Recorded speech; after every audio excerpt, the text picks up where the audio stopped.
নমস্কার, আমি রাখি। আমার নতুন আরও একটি ব্লগে আপনাদের সবাইকে স্বাগত জানিয়ে আজকের ব্লগটি শুরু করলাম। কেমন আছেন আপনারা সবাই? আশা করছি ভালো আছেন, আর আমরাও বেশ ভালো রয়েছি। এখন বাজে সকাল 10টা, আপনাদেরকে সাথে নিয়েই ব্লগটা শুরু করলাম।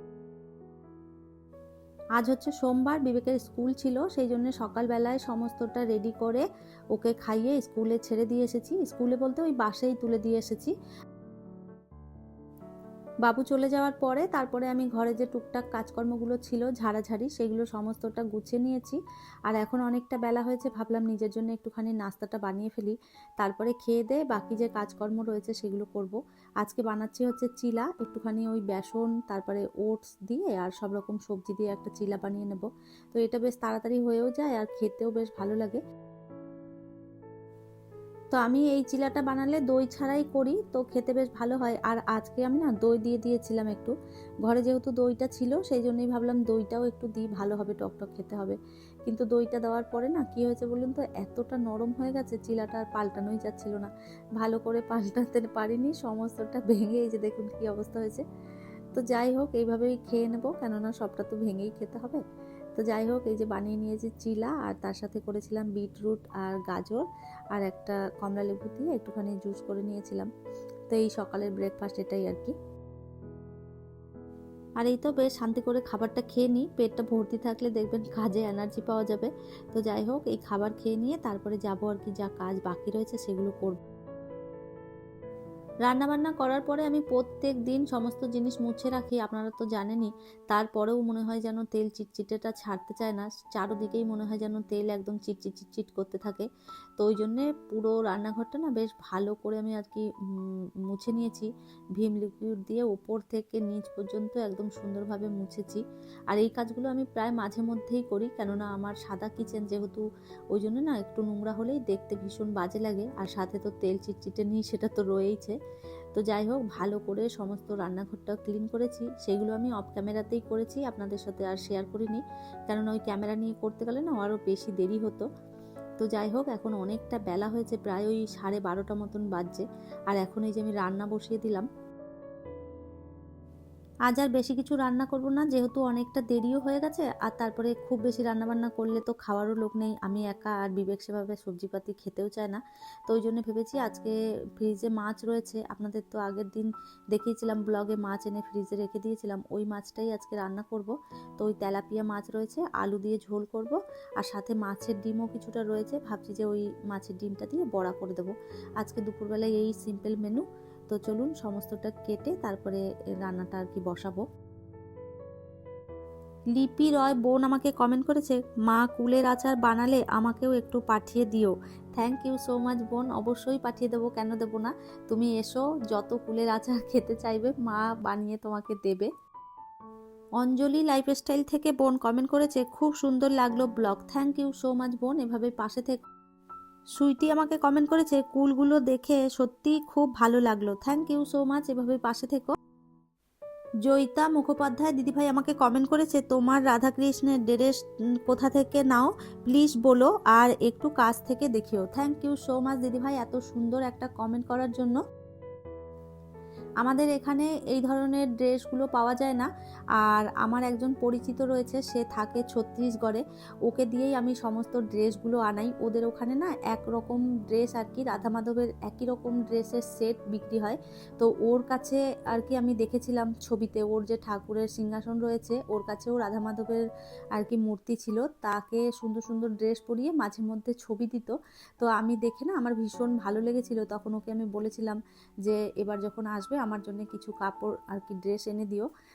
তো তখন এনে দিয়েছিল। আর এরপর থেকে আমার যদি কখনো প্রয়োজন হয় আমি ওকেই বলি, ও আমাকে ড্রেসগুলো এনে দেয়।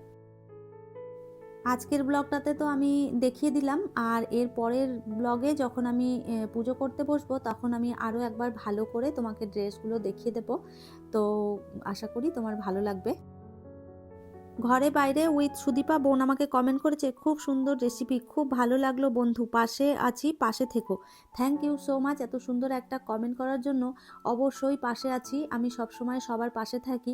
তবে একটা কথা বলি, কিছু মনে করো না, তোমরা যেহেতু নতুন চ্যানেল খুলেছো, তো সেই ক্ষেত্রে তোমাদের ইউটিউব সম্বন্ধে অনেক কিছু জানা নেই। আমি এই কথাটা এই কারণেই বলছি, কেননা এরকম আমার কাছে অনেক কমেন্ট আসে যে পাশে আছি, পাশে থেকো, বা আমি তোমার বন্ধু হলাম, তুমিও আমার বন্ধু হয়ে যাও, আমি তোমাকে সাবস্ক্রাইব করেছি, তুমিও আমাকে সাবস্ক্রাইব করো। এই ধরনের কমেন্টগুলো না করবেন না, কেননা এই ধরনের কমেন্ট ইউটিউব যদি দেখে আপনার রিচটা একদম কমিয়ে দেবে। কখনো কারো চ্যানেলে গিয়ে আপনি একটা কমেন্ট করে এলেন, পরের দিন সে আপনার চ্যানেলে এসে একটা কমেন্ট করলো, এই ধরনের কাজগুলো করলে না ইউটিউব বুঝতে পেরে যায়, তখন তারা ভিডিওগুলো ইমপ্রেশনে আর কোথাও পাঠাতে চায় না, তখন আপনার চ্যানেলটা একদম রিচ ডাউন হয়ে সমস্তটাই একদম আপনার যেটুকুনি আপনি কষ্ট করে কাজ করবেন সমস্তটাই আপনার কিন্তু বৃথা হয়ে যাবে। তো এই ধরনের অযথা কাউকে কমেন্ট করতেও যাবেন না। যদি আপনার কারোর ভিডিও ভালো লাগে সেই ভিডিওগুলো আপনি ফুল ওয়াচ করে দেখবেন, আর আপনার ভিডিও যদি কারোর ভালো লাগে সে নিজে থেকেই আপনার চ্যানেলটা সাবস্ক্রাইব করে আপনার পাশে থাকবে। তো ওই জন্য আমি সব সময় সবাইকেই বলি এই ধরনের কমেন্ট কেউ করবেন না, সবাই নিজের মতন করে কাজ করুন, আর প্রত্যেক দিন ভিডিও দিন একটা টাইম মেনটেন করুন, দেখবেন অবশ্যই পাবেন। আর সব থেকে বড় কথা যে একদিন ইউটিউবে এসেই কিন্তু পরের দিন সাকসেস হওয়া যায় না। ইউটিউব চ্যানেল খুললে না হলেও আপনাকে 2-3 বছর এখানে একদম লাগাতার পরিশ্রম করতে হবে, তবেই কিন্তু আপনি সমস্তটা আর কি পাবেন। যাই হোক, এতগুলো কথা আপনাদের বললাম, আপনারা কেউ খারাপ মনে করবেন না, আপনাদের ভালোর জন্যই কিন্তু আমি এই কথাগুলো বলেছি, যে আপনারা ইউটিউবে কাজ করছেন, একটা ভিডিও বানাতে ভীষণ পরিশ্রম হয়, যারা যারা আপনারা ইউটিউব করেন সবাই জানবেন। তো সবাই আপনারা এগিয়ে যান, বা আপনাদের পরিশ্রমটা যেন বিফলে না যায়, সেই কারণেই আমার এই কথাগুলো বলা।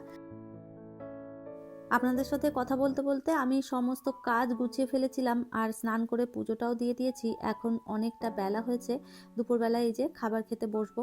তো চলুন আমি খাবারটা খেয়ে নিই, বিবেকও আসার সময় হয়ে যাবে, তারপরে আবার ওকে যেতে হবে নিচে আনতে। ওই জন্য একেবারে স্নান করে চুড়িদারটাও পরে নিয়েছি, বারবার আর ড্রেস তাহলে চেঞ্জ করতে হবে না। বেশ কয়েকদিন আগে আমাকে একটা দিদিভাই কমেন্ট করেছিল, ওনার নামটা আমার এই মুহূর্তে মনে নেই, আর ওনার কমেন্টটা আমি পড়েছিলাম। তো উনি লিখেছিলেন যে ওনার 3000 ঘন্টা ওয়াচ টাইম কমপ্লিট হয়েছে, আর 1000 সাবস্ক্রাইব পূরণ হয়েছে, এরপরে উনি কি করবেন সেটাই আমার কাছ থেকে জানতে চেয়েছেন। তো দিদিভাই, আপনাকে সবার প্রথমে বলছি যে 4000 ঘন্টা ওয়াচ টাইম কমপ্লিট করতে হবে। আপনার যখন 3000 ঘন্টা ওয়াচ টাইম হয়েছে, আপনি আরও 1000 ঘন্টা ওয়াচ টাইম করুন, তারপরে দেখবেন ওয়াইটি স্টুডিওতে গিয়ে আপনাকে মনিটাইজেশনের একটা অপশন দেবে, ওখানে গিয়ে ক্লিক করবেন, ওখানে নানা রকম ফর্মগুলো থাকে, সেই ফর্ম ফিল আপ করে তারপরে আপনি আর কি মানে মনিটাইজেশনটা অন করে দেবেন। খাওয়া দাওয়া কমপ্লিট করেছি, অনেকটা সময় কেটেছে, আর এই যে দেখুন একটা পায়রা এসে বসেছে আমাদের জানালাতে। প্রত্যেক দিন এখানে সুন্দর সুন্দর পায়রা পাখি এসে না বসে থাকে, তো দেখতে ভীষণ ভালো লাগে, আপনাদের সাথে একটু শেয়ার করলাম। আর এখন বাজে সন্ধ্যে 7টা, আমি চলে এসেছিলাম শপিং মলে, টুকটাক কিছু জিনিসপত্র কেনাকাটা করার রয়েছে, সেগুলোই আর কি নিতে এসেছি। আর এই যে দেখুন টুকটাক অনেক জিনিসপত্র যেগুলো আমার প্রয়োজন ছিল সমস্তটাই কিনে নিয়েছি। এরপরে বিল করে বাড়ির দিকে রওনা দেব। বিবেককে রেখে এসেছি বাড়িতে, যার কারণে তাড়াহুড়ো করেই সমস্ত জিনিসগুলো কিনে নিয়েছিলাম। সমস্ত জিনিসপত্র কেনাকাটা করে অনেকক্ষণ আগেই বাড়ি চলে এসেছি। এসে সমস্ত ড্রেস চেঞ্জ করলাম, একটুখানি চা করে খেয়েছি, আর তারপরে ভাবলাম আপনাদের সঙ্গে শেয়ার করি কি কি জিনিস কিনে নিয়ে এসেছি। তো আজকে নিয়ে এসেছি বিবেকের জন্যই টুকটাক খাবার নিয়ে এসেছি, বর্নভিটা নিয়ে এসেছি, তারপরে এই যে নিউট্রালাটা নিয়েছি, আর মালকিস্ট বিস্কিট নিয়েছি, ওর জন্যই এইগুলো সব নেওয়া হয়েছে। আর আমার এই যে কাঁচার সমস্ত কিছু শেষ হয়ে গেছিলো, সেইগুলোই নিয়ে এসেছি। ভ্যানিশ নিয়েছি, আর নিয়েছি কমফর্ট, আর এদিকে নিয়েছিলাম হচ্ছে এরিয়েল। তো সমস্তটা নিয়েছি, আর এখানেও একটা নিয়েছি সানলাইট, কেননা এই যে মেশিন বাদেও দু একটা কাপড় জামা ওই বাইরে কাচা হয়, তখন এই সানলাইটটা ব্যবহার করি। মাঝে মধ্যে জুতো টুতো পরিষ্কার করা হয়, সেই জন্য এগুলো লাগে। ঘর মুছতেও মাঝে মধ্যে ব্যবহার করি, তো ওই জন্য সানলাইটটা নিয়েছি। আর যেগুলো মেশিনে কাচা হয় সেইগুলোর জন্য ওই এরিয়েলটা। আর এই যে দেখুন বিবেককে ঘরে রেখে দিয়ে গেছিলাম, কি অবস্থা করেছে ঘরের, এখানে বসে বসে সমস্ত কাগজ কেটেছে, খেলা করেছে। তো ঘরের অবস্থায় যে দেখুন কি করেছে, ভাবলাম এইগুলো একটুখানি পরিষ্কার করে দিই। এই অবস্থায় থাকলে আমার তো ঘুমই আসবে না রাতে, তো ভাবলাম গুছিয়ে রাখি, সকালবেলাতেও ঝামেলা হবে না। আর নাহলে এরকম ঘর থাকলে না আমার নিজেরই বিরক্তি লাগে। আর এই তো সমস্তটা প্রায় গুছিয়ে নিলাম। তাহলে চলুন আমার আজকের ভিডিওটা এই পর্যন্তই। ফিরবো নতুন ব্লগ নিয়ে, ততক্ষণের জন্য সবাই ভালো থাকবেন, সুস্থ থাকবেন, আবারও দেখা হবে নতুন একটি ব্লগে।